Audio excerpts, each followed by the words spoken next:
No sé si recuerdan que hace, ¿cuánto fue? Como 4 semanas, ¿no? Sí, no como 4, porque hablé después una semana no, una semana sí, una semana no, y ahora sí, 3, 4 semanas. Ya, no creo estar tan lejos. Habíamos estado hablando sobre el juicio de las naciones. Ya habíamos hablado de las ovejitas y las cabritas, estuvo súper entretenido. Resumen. Ya, un resumen así de chiquitito para los que no estuvieron en esa oportunidad. Hablamos sobre, la iglesia se estaba compartiendo mucho sobre los dones, los talentos que nosotros debemos entregarlos al Señor. Y me habían pedido traer palabras y dije, chuta, Señor, ¿qué hago? Y en esa oportunidad dije, veamos qué sigue después de la parábola de los talentos. Y ahí venía la parábola del juicio de las naciones. Y en esa palabra, en esa parábola, ¿cierto? El Señor hace una diferencia entre las ovejas y los cabritos. Y ahí hablábamos de que las ovejas tienen cualidades muy específicas y son muy dulces, porque ellas son súper tímidas, necesitan de un pastor, ellas necesitan comer pasto perfecto, cálido, bonito, necesitan beber de agua cristalina. Si les ponen agua sucia o no comen cualquier cosa ni toman agua turbia. Además no son muy de ir a donde no se les llama. Sin embargo, los cabritos vimos que son súper intrépidos, son capaces de trepar árboles, de trepar montañas. Yo me quedé impresionada, nunca había visto. Sí, y son súper curiosos. Quieren ir más allá, quieren ver qué hay allá, quieren salirse de la cerca, quieren ir al otro lado. Entonces, y sí son capaces de comer lo que les venga. O sea, si son unas ramas con espinas, se las comen. Son muy diferentes a las ovejas. Eso en resumen bien cortito de lo que habíamos hablado esa vez. Y quedamos en que íbamos a ver una segunda parte, porque nos daba la introducción al Apocalipsis, porque cuando hablamos del juicio, estamos hablando, ¿quién es el gran juez? El único y verdadero juez es nuestro Dios, nuestro Señor. Entonces, si vamos a hablar de justicia, de juez, de abogados, estamos hablando, ¿cierto?, del reino del Señor. Y hablando de eso, me gustaría que vayamos a 2 de Tesalonicenses, capítulo 2. Versículo del 1 al 9. ¿Alguien quiere leerlo? Del 1 al 9. Ajá. 2 de Tesalonicenses. 2 de Tesalonicenses, capítulo 2, versículo del 1 al 9. Pero con respecto a la venida de nuestro Señor Jesucristo y nuestra reunión con Él, os rogamos, hermanos, que no os dejéis mover fácilmente de vuestro modo de pensar, ni os conturbéis, ni por espíritu, ni por palabra, ni por carta, como si fuera nuestra, en el sentido de que el día del Señor está cerca. Nadie os engañe en ninguna manera, porque no vendrá sin que antes venga la apostasía y se manifieste el hombre de pecado, el hijo de perdición, el cual se opone y se levanta contra todo lo que se llama Dios o es objeto de culto, tanto que se sienta en el templo de Dios como Dios, haciéndose pasar por Dios. ¿No os acordáis que cuando yo estaba todavía con vosotros os decía esto? Y ahora vosotros sabéis lo que lo detiene, a fin de que a su debido tiempo se manifieste, porque ya está en acción el misterio de la iniquidad, solo que hay quien al presente lo detiene, hasta que él a su vez se ha quitado de en medio. Y entonces se manifestará aquel inicuo a quien el Señor matará con el espíritu de su boca y destruirá con el resplandor de su venida. ¿Hasta el 9? Sí. Inicuo cuyo advenimiento es por obra de Satanás, con gran poder y señales y prodigios mentirosos. Gloria a Dios. Este trozo de la Biblia es como que resume muy ordenadamente las cosas que van a ocurrir. Entonces, como decía el primer versículo, dice, pero con respecto a la venida de nuestro Señor Jesucristo y nuestra reunión con Él. Aquí podemos ver que hay dos cosas que van a pasar. Primero, la venida de nuestro Señor Jesucristo, que es la segunda venida que nosotros estamos esperando, y nuestra reunión con Él. Esa es una segunda cosa que estamos esperando. Por un lado, la venida del Señor, y por otro lado, nuestra reunión con Él. Si realmente no hubiera una reunión antes con Él, no diría y nuestra reunión con Él. Diría solamente que estamos esperando la venida de Él. Pero además de la venida de Él, estamos esperando reunirnos con Él. ¿Ya? Y luego nos habla, dice, que no dejéis mover fácilmente de vuestro modo de pensar, ni os conturbéis, ni por espíritu, ni por palabra, ni por carta, como si fuera nuestra, en el sentido de que el día del Señor está cerca. Aquí el apóstol está haciendo un énfasis en que nuestros pensamientos, nuestras costumbres, no se muevan, no sean mutables. ¿Por qué es esto? Porque en el final de los tiempos, que yo creo que ya empezaron, esa es mi opinión personal, en el final de los tiempos los pensamientos, las costumbres van a ser modificadas. ¿Ya? Va a haber tanto movimiento, tanta doctrina nueva, tanto pensamiento nuevo, que va a ser un ataque a nuestros pensamientos. Y Él nos está pidiendo que por favor no dejemos que nos engañe. Dice en el 3, nadie os engañe en ninguna manera, porque no vendrá sin que antes venga la apostasía. La apostasía es... ¿Alguien sabe lo que es la apostasía? Hacer cosas extrañas en la casa del Señor. Como contradecir la palabra. Sí, todo eso implica la apostasía. Y me gustaría que veamos el siguiente versículo porque me gustan también las definiciones que la palabra misma da de lo que nos dice. Vayamos a 1 de Timoteo, capítulo 4.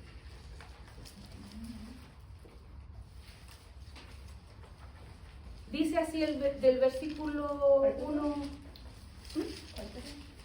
Primera de Timoteo,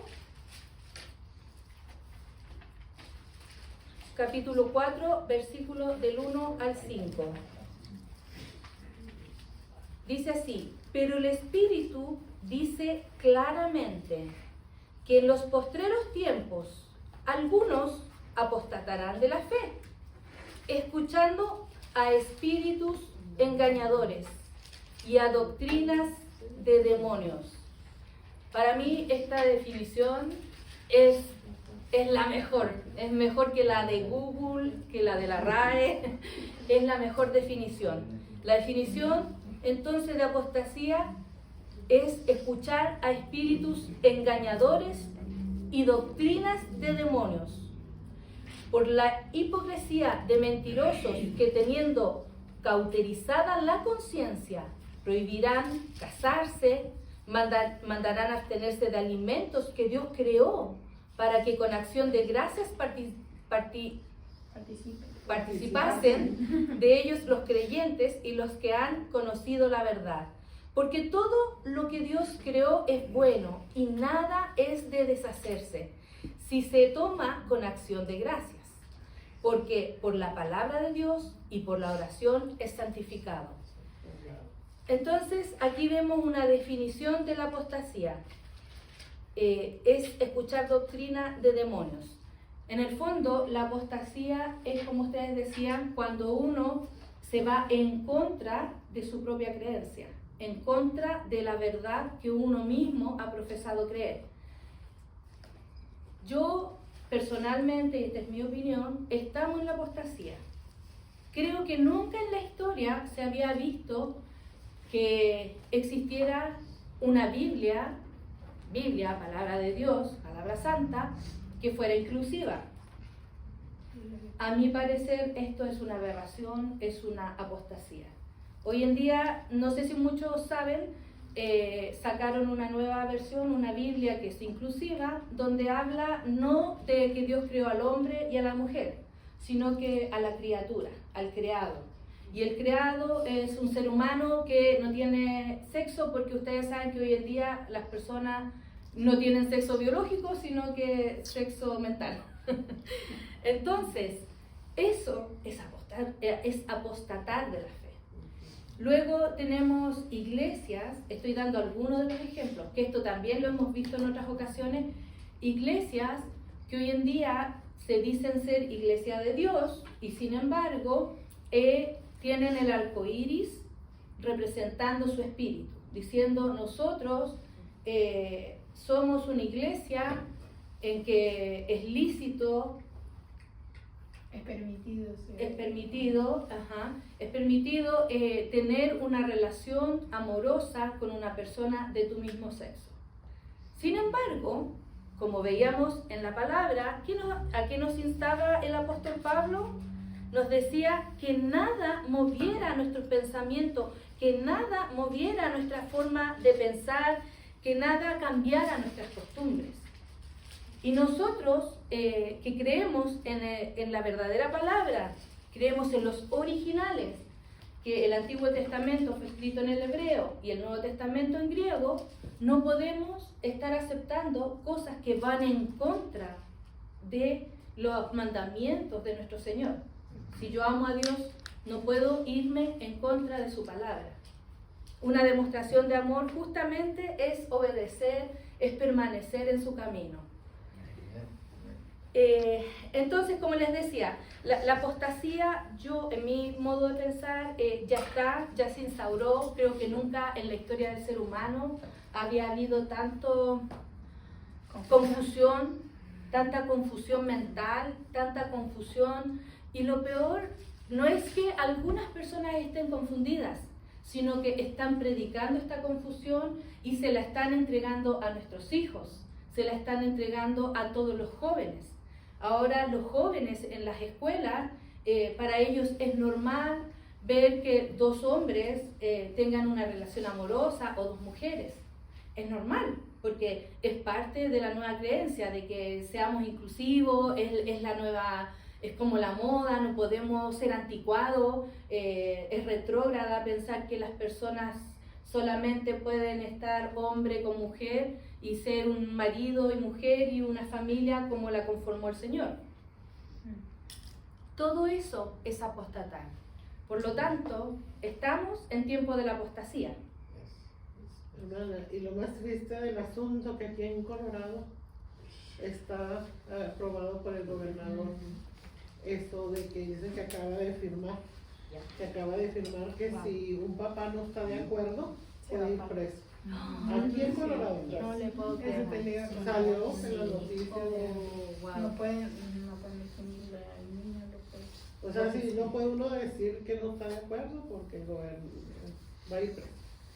Pero miren, aunque el hombre cambie y trate de cambiar las cosas y quiera creerse Dios creando y haciendo cosas nuevas, esa persona, si muere, 100 años después toman su ADN, todo lo que queda ahí, y va a salir si es hombre o mujer. Yo puedo disfrazarme de hombre. Un hombre se puede disfrazar de mujer. Un hombre se puede dejar el pelo largo, depilarse, ¿cierto? E incluso se pueden agregar partes que solo la mujer tiene. Pero el hombre nunca va a poder ser una mujer, porque cada célula de su cuerpo dice que es hombre. Cada célula de la mujer dice que es mujer. El hombre no tiene útero. Y ni aunque quisiéramos ponerle un útero, no funciona así. No podemos decir que yo soy lo que yo me siento. Sin embargo, yo soy lo que Dios me creó, como Dios me creó. Eso soy. ¿Ya? Entonces, como veíamos, volviendo a 2 de Tesalonicenses, estamos en la apostasía. Y nos instaba el apóstol Pablo, y tómenlo como un email que nos acaba de mandar el apóstol Pablo, diciéndonos, por favor, hermanos del grupo de vida, no dejen que nadie cambie su forma de pensar. No crean que porque les llega un correo con mi nombre pueda hacer un cambio. Él dice, ni aunque les lleguen cartas como que fuera nuestra, ni aún así, nadie puede cambiar las cosas que Dios ya hizo. No nos movamos fácilmente de nuestro modo de pensar, no nos conturbemos, no cambiemos nuestro sentido, ¿ya? Que nadie nos engañe, porque la venida del Señor, nosotros estamos esperando su venida. Amén. Y su venida va a venir cuando se manifieste el hombre de pecado. Dice primero la apostasía y después viene el hombre de pecado, el hijo de perdición. Hombre de pecado, hijo de perdición, anticristo, como le queramos llamar. Pero todos esos nombres nos llevan a una persona. Y esa persona es un hombre que yo, también esto es mi pensamiento, yo creo que este hombre ya nació, ya existe, no sé en qué etapa de su vida está, dónde está o qué está haciendo, pero dados los acontecimientos actuales, yo pienso que sí, ya está. ¿Por qué? Porque dice que primero vendrá la apostasía, ya estamos en la apostasía. Después dice, después de eso dice, en el versículo 4, dice, nos habla de este hombre de pecado que se va a manifestar, el cual se opone y se levanta contra todo lo que se llama Dios o es objeto de culto, tanto que se sienta en el templo de Dios como Dios, haciéndose pasar por Dios. Para que el anticristo o el hombre de pecado se siente en el templo, tiene que haber un templo, ¿cierto? Ok, si no hay templo, no puede manifestarse. Hoy en día el templo no está, pero no lo pueden ocupar nuestros hermanos judíos porque está la mezquita de Omar, la mezquita de Omar. Ese lugar que era el lugar santo, que estaba apartado, hoy día está ocupado por los musulmanes. Miren, yo veo de esta manera las cosas. Cuando ocurrió lo del 7 de octubre, yo dije, qué terrible lo que está pasando. Y fue doloroso. Esta mañana me acuerdo que con mi esposo vimos las imágenes, empezamos a ver videos y fue terrible y es tremendamente doloroso. Sin embargo, creo que fue una pieza clave también para un inicio de algo. Hoy día Israel está siendo agredida por todos sus vecinos, producto de este ataque de Hamás. Producto de este ataque está siendo agredido, está teniendo más enemigos y cada vez más y más enemigos. Y cada vez se está viendo más solo Israel. Cuando Israel va a llegar un momento en que va a sentir tanta presión y esto es lo que yo creo que puede ocurrir, que Israel va a tomar el lugar del templo. ¿Por qué? Porque no sé si se acuerdan de la guerra de los 6 días, cuando Israel por primera vez era nación, no pasó ni un día y lo empezaron a atacar. Y en ese minuto Israel empezó también a defenderse y ganó territorio. Donde está el templo, antes Israel ya no lo tenía, porque no le correspondía ese territorio. No se lo habían quitado y ya no era parte de ellos. Pero en esa guerra Israel empezó a avanzar y ganó nuevamente ese territorio. Pero ¿qué pasó? Que el capitán de ese momento le dijo a su ejército, le dijo que por favor no avanzaran más, estaba tomado el lugar, y hizo un acto para tener paz en ese lugar. Y le dijo a los musulmanes que podían mantener la mezquita, que es un lugar sagrado para los musulmanes, y podían continuar adorando en ese lugar, que Israel no iba a tocar ese lugar. Algo muy doloroso para los israelitas, porque sabemos que lo importante que ha sido a través de toda la palabra, a través de toda la historia, lo importante que ha sido el templo. Entonces hoy día Israel tiene propiedad sobre ese lugar, pero no tiene autoridad para usarlo porque le dio toda la autoridad a los musulmanes. Ahora, con esta guerra, con lo que está pasando, con los acontecimientos actuales, yo pienso que va a llegar el momento en que Israel se va a ver tan presionado y tan enfadado que finalmente les va a quitar ese lugar y el templo, ese sector va a volver a ser de Israel, no solo como propiedad, no solo dominando el terreno, sino que como dominio intelectual, por decirlo así, pudiendo hacer uso del templo. Ahora, para que se pueda volver a usar el templo, según Números capítulo 19, nos dice, le decía el Señor al pueblo de Israel que debían sacrificar una vaca roja. Pero esta vaca no tenía que tener un pelo de otro color, no tenía que tener ni un defecto. Y resulta que esa vaca había desaparecido, se había como extinguido hace muchos años. Y hace algunos años atrás volvió a nacer una vaca roja y empezaron a aparecer más vaquitas y ahora hay como 7, 8 vacas rojas, creo. Incluso de acá de Estados Unidos se fueron un par de vaquitas para Israel y son rojas y están siendo examinadas. Entonces se están dando, si ustedes se fijan, todos los condimentos, todas las piezas se están armando, el rompecabezas se está empezando a armar. Ya tenemos la vaca roja.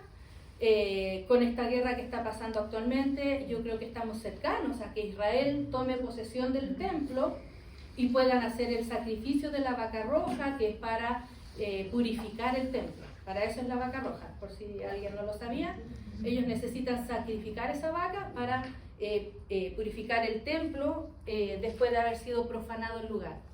Entonces, de alguna manera están todos los acontecimientos juntándose, las piezas, y como encajando de una forma tan perfecta como Dios lo describió.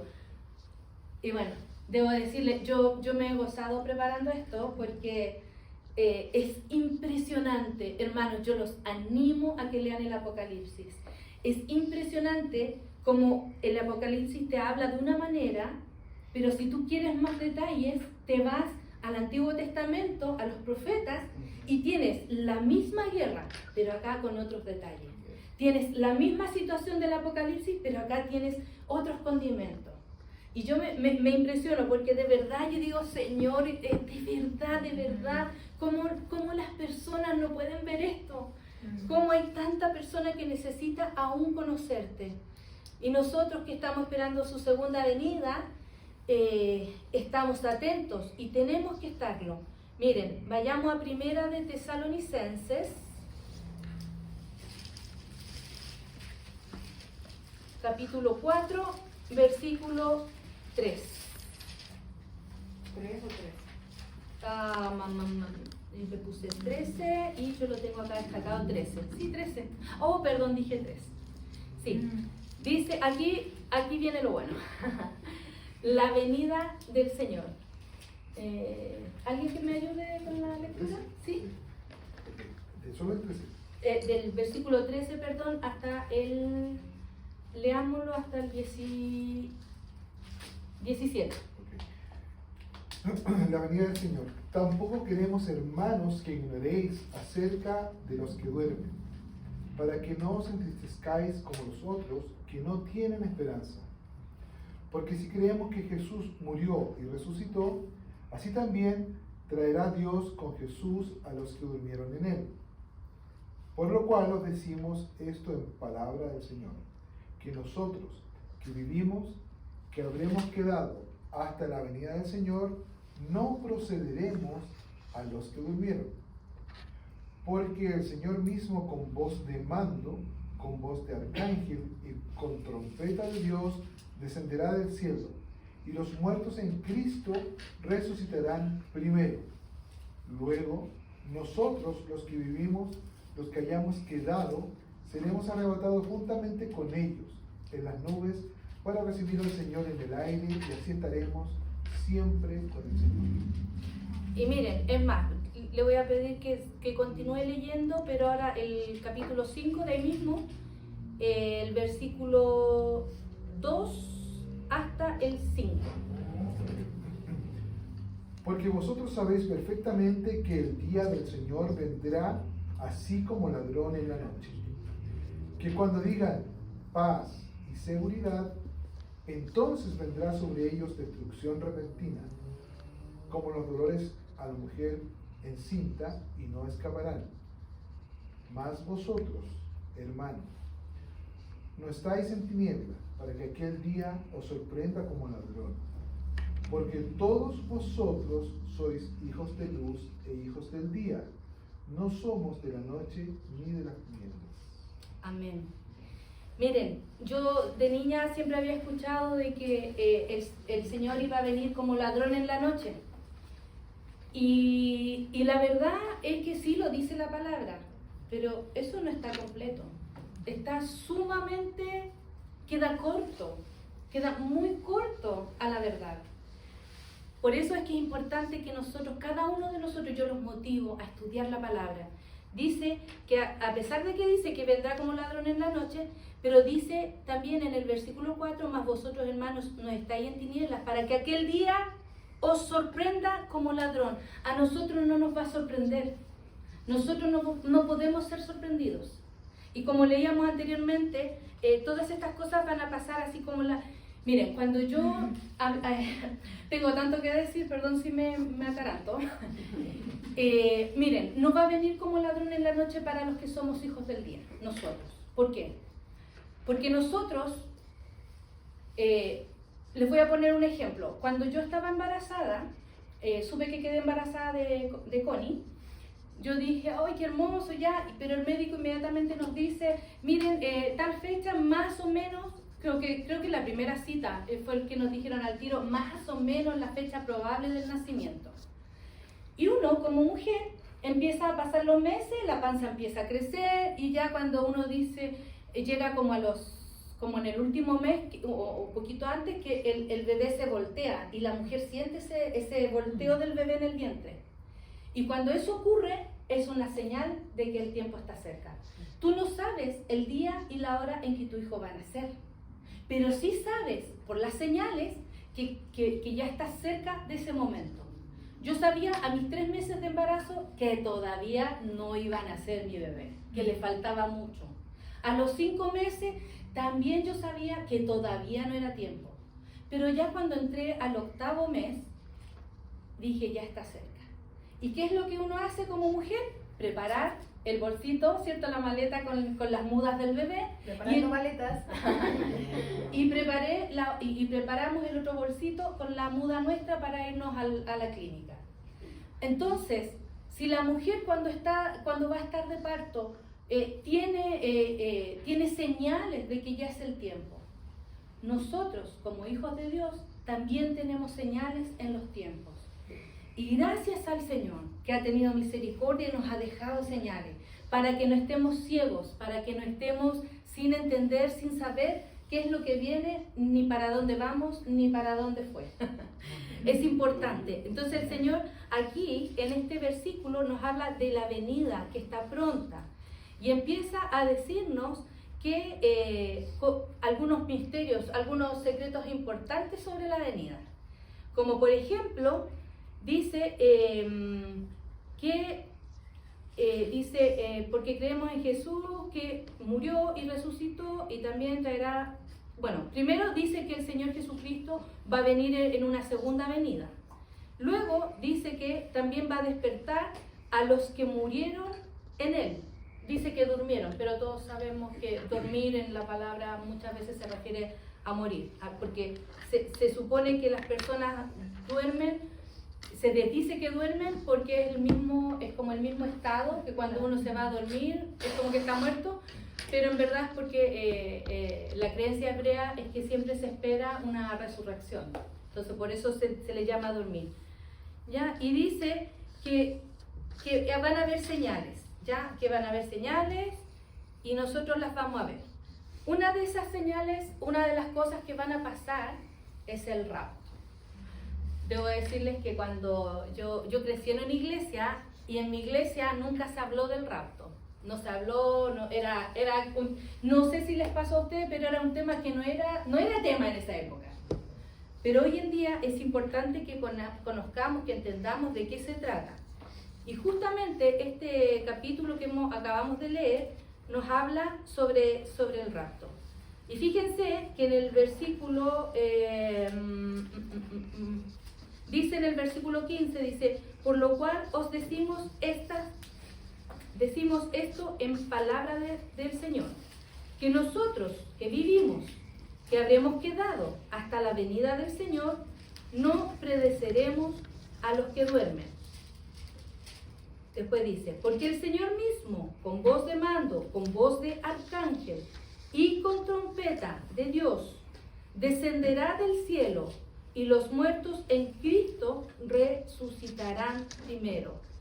Luego nosotros, los que vivimos, los que hayamos quedado, seremos arrebatados juntamente con ellos en las nubes para recibir al Señor en el aire, y así estaremos siempre con Él. Aquí el Señor nos está hablando de que el Señor va a llegar un momento en que vamos a ser arrebatados.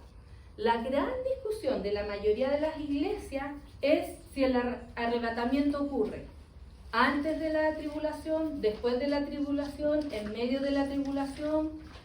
Es un cuestionamiento muy, muy común. Yo he estado estudiando harto esto y espero que el Señor que lo que yo he entendido de su palabra, porque quiero decirles algo. La palabra no es de interpretación personal.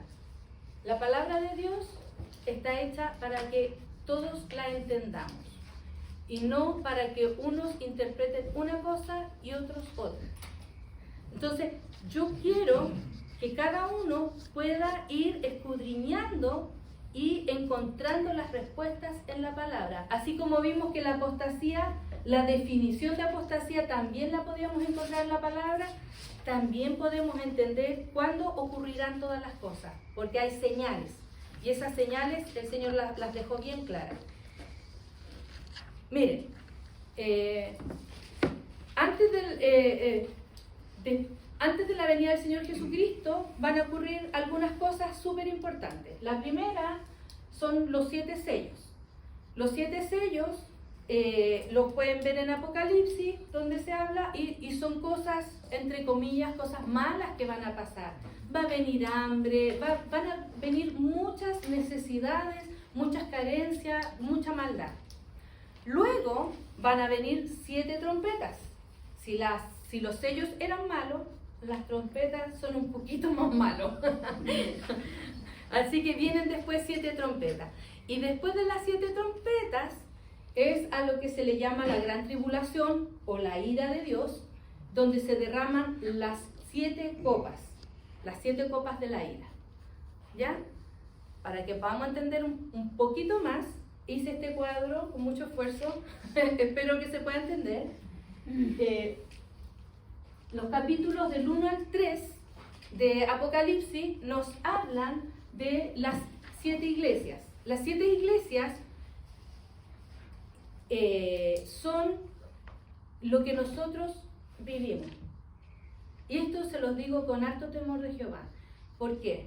Porque yo la primera vez que leí Apocalipsis, empecé a leer sobre las 7 iglesias, me impresioné cómo Dios estaba hablando a mi vida, a lo que yo estaba viviendo y lo que yo estaba sintiendo.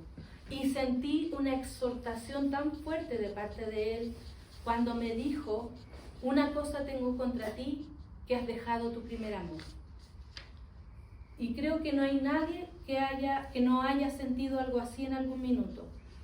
Cuando nosotros recién conocemos al Señor y lo recibimos en nuestro corazón, viene un enamoramiento, es una cosa impresionante.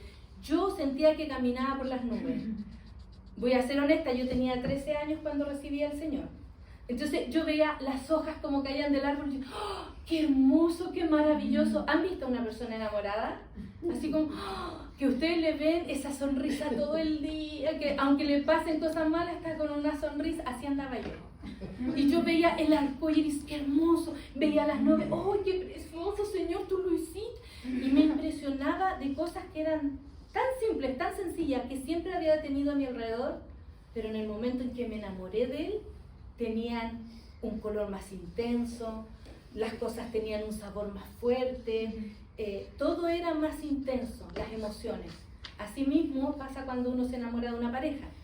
Entonces, cuando yo leía ese capítulo, esa parte donde le dice a la iglesia, dice, pero tengo una cosa contra ti, que has dejado el primer amor. Yo lo leí justamente cuando ya había pasado esa temporada de enamoramiento y mi vida estaba más plana en el Señor. Yo iba a la iglesia, yo oraba, leía la palabra, pero no había una pasión encendida. Mi vida espiritual estaba planita y sentí como Dios me habló. Entonces, ¿por qué les doy este ejemplo? Porque actualmente nosotros estamos en esta etapa, en la etapa de la iglesia, donde podemos leer y estoy segura de que el Señor va a tener una palabra para cada uno de nosotros, donde nos va a estar dando alguna instrucción, algún anhelo de Él, algún deseo de algún cambio que Él quiera que nosotros hagamos. Luego, después de eso, va a venir la tribulación. Son 7 años en total. ¿Ya? Si quieren pueden tomar nota de esto. Miren, cuando la palabra de Dios diga tiempo, se refiere a un año. Tiempos son 2 años. Y la mitad de un tiempo es medio año. ¿Ya? Y por ejemplo, en Daniel, en el capítulo 12, habla de que esto va a ocurrir en tiempos, la mitad de un tiempo. Y está hablando de 3 años y medio. También puede que les aparezca en la palabra como 42 meses. Si ustedes suman la cantidad es lo mismo. O 1260 días. Todas estas son formas de entregarnos un periodo de tiempo para que el lector pueda entender a qué se refiere. Entonces, cuando hablen de tiempos son 2 años, tiempo es 1 año y la mitad de un tiempo es la mitad de un año, ¿ya? Entonces, la tribulación, entre la tribulación y la gran tribulación van a sumar 7 años. Esto va a ocurrir en 7 años en total. Cuando empiecen los 7 sellos, van a culminar y después van a venir las 7 trompetas. Luego de las 7 trompetas, aquí esto yo quiero decirles que es lo que yo entendí a través de la palabra, que después de las 7 trompetas viene el rapto de la iglesia, eso que estábamos leyendo que el Señor nos va a llevar. ¿Por qué después de la 7ª trompeta? Miren, volvamos a leer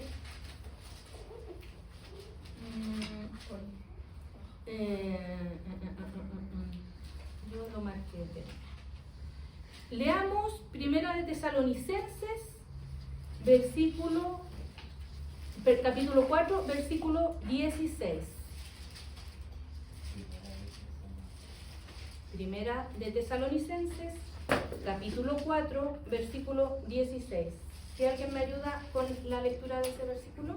Porque el Señor mismo, con voz de mando, con voz de arcángel y con trompeta de Dios, descenderá del cielo y los muertos en Cristo resucitarán primero. Entonces, ¿para quiénes van a resucitar? Los muertos en Cristo. Y antes Pablo nos había dicho que los que ya murieron en Cristo no nos iban a preceder. Y que algunos, los que estemos vivos en ese momento, vamos a ser arrebatados. Y en un abrir y cerrar de ojos vamos a ser transformados. Y aquí nos habla de la trompeta y con voz de trompeta. Entonces dije, wow, Señor, trompeta, ya, ok. Y vayamos ahora a Primera de Corintios, capítulo 15, versículo 52. También me gustaría que lo lea alguien que no sea yo. En un momento, en un abrir y cerrar de ojos, a la final trompeta, porque se tocará la trompeta, los muertos serán resucitados incorruptibles y nosotros seremos transformados. Yo no quiero interpretar las cosas, estoy solamente leyendo la palabra. Yo leo, y ya hemos leído en 2 versículos, que dice que en el momento de la trompeta, y aquí es un poco más específico que nos dice a la final trompeta. Sí. O sea, no creo que la palabra de Dios no se contradice. ¿Ya? Ahora, insisto, esto es una interpretación que el Señor me ha dado, una revelación que el Señor me ha dado. Yo puedo equivocarme, puedo estar equivocada, pero yo les estoy entregando lo que yo he leído, y lo que he leído dice a la final trompeta, ¿ya? Y dice que se tocará la trompeta, y dice que ahí seremos transformados. Está hablando claramente del arrebatamiento. En mi cuadrito, ahí entonces yo les puse, aquí es la primera resurrección, porque aquí los muertos en Cristo dice que serán resucitados, ¿ya? Y nos vamos al cielo, en el rapto, con el Señor. Y en ese momento, en este lapso entre las 7 trompetas y el término de las 7 copas, va a ser las bodas del Cordero. Ustedes saben que estamos invitados a unas bodas y que nosotros, Dios lo quiera, vamos a ser protagonistas en ellas. Y eso aparece en Apocalipsis, capítulo 19, en el versículo 7 y 8. Apocalipsis, capítulo 19, versículos del 7 al 8.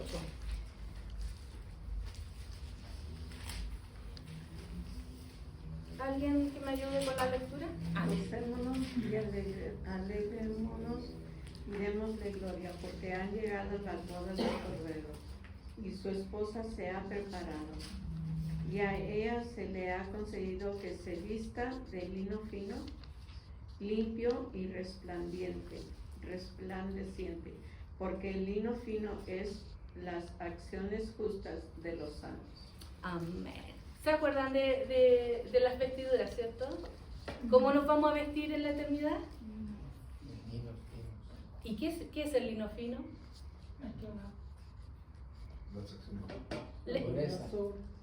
Léame de nuevo el versículo usted, hermano. El versículo 8. Versículo 8. Con fuerza. Y a ella se le ha concedido que se vista de lino fino, limpio y resplandeciente, porque el lino fino es la acción justa de los santos. Entonces, ¿cuáles van a ser nuestras vestiduras? Las acciones justas. Amén. Yo no quiero tener vestidos cortos en la eternidad. Quiero estar vestida honrosamente. Y por eso es que son importantes las acciones también. No son la salvación, pero sí son importantes porque van a ser nuestras vestiduras.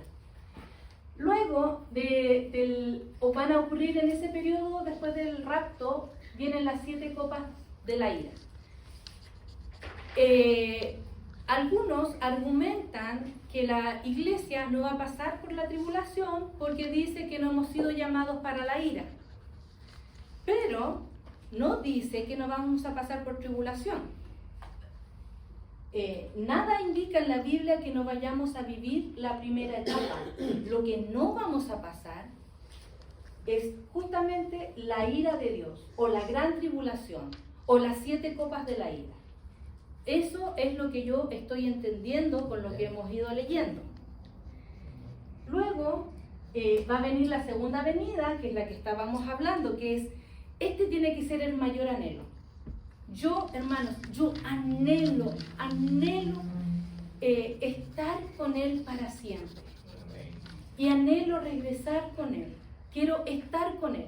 Si Él va, yo voy. Si Él viene, yo vengo. Así quiero. Y yo espero que todos tengamos ese anhelo. Que llegue ese momento. Yo no sé si cuando esté delante de Él, en el mismo lugar, no como hoy día yo sé que el Espíritu Santo de Dios está aquí, está en mí y yo lo siento, lo vivo, pero ese día que yo esté cara a cara con Él, yo no sé si yo voy a llorar o voy a reír, no sé si voy a gritar, voy a saltar o me voy a caer de rodillas, no lo sé, pero creo que va a ser el momento más importante de toda mi existencia y anhelo ese momento, lo anhelo. Luego, el Señor Jesucristo va a venir con nosotros a la tierra. Y aquí es donde ocurre la famosa guerra del Armagedón. Ya, no sé si han escuchado hablar de la guerra del Armagedón. Bueno, aquí ocurre. Y vamos a reinar con el Señor Jesucristo durante 1000 años aquí en la tierra. Cuando el Señor venga, cuando vengamos con Él, nos vamos a encontrar a Satanás, nos vamos a encontrar con el anticristo y con el profeta del anticristo. ¿Sabían eso? ¿Y qué va a pasar? Que el Señor, nuestro Dios, va a agarrar al anticristo y al profeta del anticristo y los va a echar al lago de fuego con azufre, ¿ya? Que arde con azufre. Sin embargo, Satanás va a ser atado por 1000 años. No va a ser echado inmediatamente al lago de fuego, que es el infierno. Va a estar atado. Vamos a reinar con el Señor y vamos a ver al término de esos 1000 años que va a ser suelto nuevamente Satanás y va a volver a conquistar gente. Va a volver a confundir, y no a pocos, a muchos. Y eso es lo que más me impresiona, que como estando viviendo en el reino de nuestro Señor, en pleno gobierno de nuestro Señor Jesucristo aquí en la tierra, puedan haber personas que vayan a caer en irse en rebelión contra Dios. Y si lo van a ver y van a venir aquí con Satanás, con el diablo, con el adversario, que aquí es donde está la palabra, la guerra de Gog y Magog, y van a enfrentarse nuevamente contra el Señor, y el Señor Dios Todopoderoso los va a consumir, los va a quemar con fuego, y aquí sí viene el periodo de la eternidad, que ahí es ya donde vamos a estar, en un cielo nuevo, una tierra nueva.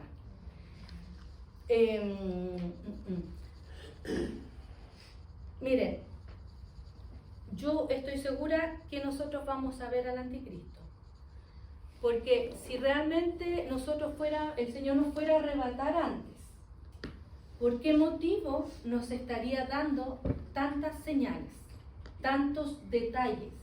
Si ustedes se van a Ezequiel, van a ver que el anticristo va a ser un hombre que no hará caso del amor de las mujeres, que es un hombre que no va a seguir al Dios de sus padres. Entonces el Señor en la palabra nos da tantos detalles. ¿Para qué? Si no vamos a estar. No me interesa, Señor, si yo no voy a estar. Pero yo pienso que si el Señor nos está dando tantas señales, tantos detalles, es porque nosotros sí lo vamos a ver y tenemos que saber reconocer en ese momento la situación. A mí me encantaría irme antes de todo eso. Sería lo ideal. Pero el Señor tiene propósito en cada una de las situaciones que se van a vivir, en todas. Me encantaría seguir hablando, yo no sé si cómo estamos en el tiempo. Hablamos de las bodas del Cordero. Yo los invito a leer el libro de Apocalipsis. ¿Y por qué no dejamos la tercera parte para Les voy a dar un poquito de tarea entonces. No, sí. Les voy a dar un poquito de tarea. Me gustaría que leamos en este tiempo, no ahorita, pero que puedan leer en sus casas el capítulo 19 hasta el 20, 19 y 20 de Apocalipsis. Apocalipsis 19 y 20. Para que podamos entender algunos detalles de las cosas que van a pasar allí. Hermana, ¿y no podrá sacarnos una hoja, una copia acá? ¿De esto? Sí, se los puedo mandar por el grupo de WhatsApp. Sí. Me gustaría saber si hay alguna pregunta, alguna duda. Hermana, Diga. entonces se supone que el anticristo va a ser un homosexual, ¿verdad? Mire, yo no sé si va a ser homosexual o simplemente va a ser un eunuco. Lo que sí sabemos es que no va a tener esposa, no va a querer tener una mujer a su lado. Es un hombre que su sexualidad no está activa con una mujer. Sí. de la forma cuando Jesús nació. Absolutamente. Y de hecho, Satanás, miren, es tan... ¡Ay, que me da rabia con Satanás! Pero es tan torpe porque fíjense que él siempre está imitando las cosas que Dios hace, pero son malas imitaciones. Bueno, Satanás aquí hace lo mismo. Él va a ser en el Apocalipsis lo menciona al anticristo como la bestia. ¿Por qué una bestia? Porque él va a ser hombre, pero también va a haber una intervención de Satanás humanamente sobre esa persona. Y esa persona va a tener poderes. Dice que se le van a dar poderes. Va a poder hacer cosas y con eso va a engañar a las personas. Y el falso profeta que lo acompaña va a hacer milagros. Entonces, pero no es un hombre que nunca ha tenido una intervención divina de Satanás, o no sé cómo decirlo, no divina, una intervención satánica, sobrenatural sobre su vida. Entonces, es un hombre, pero que va a tener ciertos poderes, ¿ya? Pero en el Apocalipsis también lo nombran como la bestia. Así va a ser el anticristo. Y lo vamos a reconocer. Porque cuando ustedes vean que esté construido el templo, esté santificado el templo, y veamos que un hombre, el que esté, va a ser un hombre primero que va a tener mucho carisma, y dice que va a traer paz, va a hacer un trato con Israel, les va a proponer un trato para quitar la guerra, para hacer paz con Israel. Y en ese momento vamos a ver a este hombre que además de eso se va a ir a meter al templo judío, al templo de Dios. Se va a meter ahí y se va a sentar ahí y ustedes tienen que estar así de alerta, porque el Señor nos manda que estemos alerta, que estemos despiertos. Nosotros somos del día, nosotros somos hijos de luz. Necesitamos estar atentos a todo lo que viene y todo lo que va a pasar. Por eso yo creo fielmente que es importante que leamos el Apocalipsis y también vayamos leyendo los profetas. Porque el Señor nos llama a estar atentos, alerta. Incluso, es más, el Apocalipsis, si es que no me equivoco, es el único libro que dice, creo que al final lo dice, dice que va a haber bendición sobre los que lean este libro. Por eso es que yo les digo, miren, en el capítulo 1, versículo 3 dice, bienaventurado el que lee y los que oyen las palabras de esta profecía y guardan las cosas en ellas escritas, porque el tiempo está cerca. Bienaventurado. Así es que leer el Apocalipsis es una bendición. Es una bendición para el que lo lee. Y no todas las iglesias lo han leído, no todos los cristianos lo han leído, no todos se han acercado y se han atrevido a leerlo. Yo voy a ser honesta, hace 5 años, menos incluso, yo creo que hasta hace 3 años nunca había leído el Apocalipsis. O sea, lo había leído, pero empezaba y me daba como cosa y lo dejaba. Decía, no entiendo, esto es muy difícil para mí, y me retiraba. Como buena perdedora, reconocía antes de leer todo el libro. Pero el Señor ha sido tan bueno que hoy en día me ha dado la valentía de leerlo, ya lo he leído un par de veces y lo releo, y luego ustedes van a ver, pueden hacer comparaciones entre lo que habla Ezequiel en el capítulo 38, lo que habla Daniel en el capítulo 8, capítulo 10, lo que habla Zacarías. Van a ver cómo todo lo que aquí está escrito en el Apocalipsis ya se escribió antes, pero con otras palabras, con otros detalles, pero es lo mismo. Así es que los motivo a leerlo. No sé si hay alguna otra duda. Salud.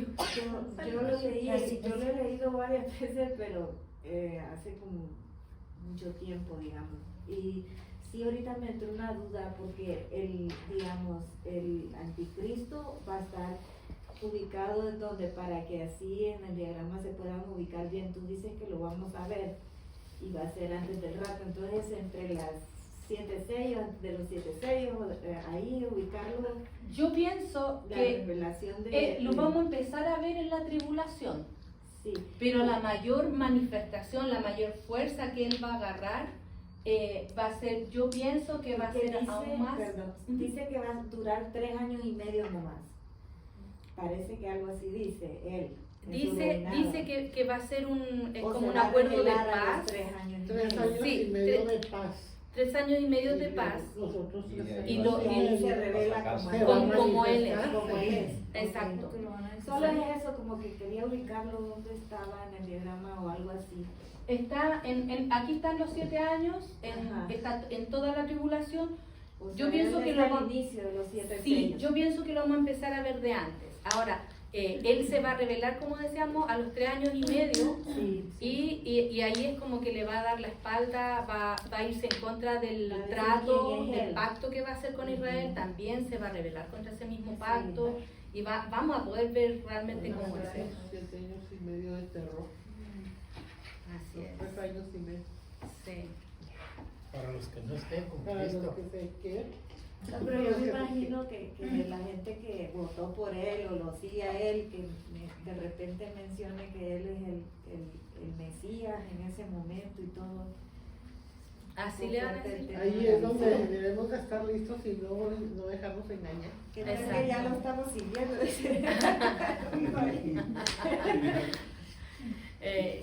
Claro, él se va a presentar, nosotros tenemos que saber reconocerlo y algo le va a decir. Es un engañador, ¿no? Es un engañador, sí. También Dios dice que no nos engañemos, o sea, que no nos engañemos, que donde está el rayo se ve del este, del oeste y en el oeste, o sea, que si dicen está allá, no vayáis, o sea, que es confusión, o sea, a lo que da a entender que Dios está en todos lados, pues, ¿sí?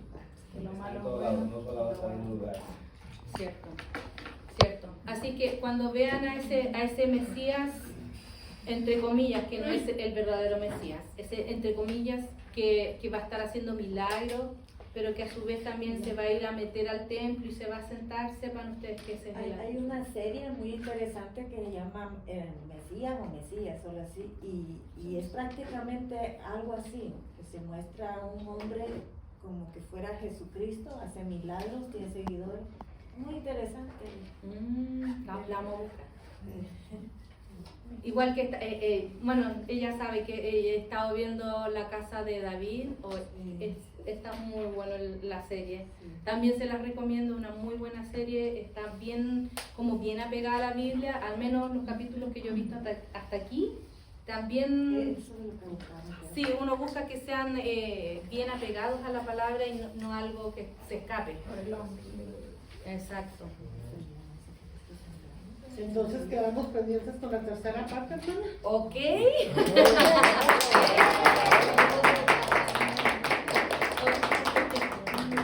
¿Y por qué no la cuarta? Bueno, pero eso implica que ustedes también estudien el Apocalipsis. Vayamos juntos, no yo solita, ¿ya? Y así el Señor nos va a ir hablando. Yo me he propuesto escuchar cuando ando trabajando, ando así en mi casa, escuchar como dramatizado. Ezequiel, Jeremías y Isaías están tremendos. Y hace cuenta dramatizadas como si Dios estuviera hablando con uno. Amén.